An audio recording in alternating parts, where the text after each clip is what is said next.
আসছি বাংলা কি কচাকাটা 0 পয়েন্ট সোনাহাট স্থলবন্দর।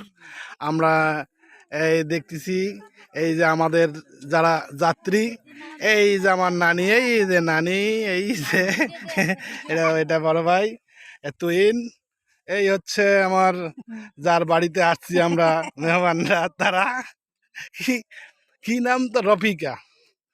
আর এই হচ্ছে মমতা, এই হচ্ছে আঙ্গুর। আর এই যে আপা, এই যে আপা এই দিকে দেখেন, এই যে টুকটুকি মেয়ে, এই এই যে আমার মেয়ে, এই যে দেখো, এইদিকে দেখো, দেখো এদিকে এই দেখ হাসি মনে। এই যে ওই আপা কেন ওই দিকে থাকে, ব্যাপারটা কি? আমার বাড়ি আসছি দেখি ওই মুখ থাকবে। এই এই যে আমাদের জামাইয়ের খুব শখ স্থলবন্দর দেখার।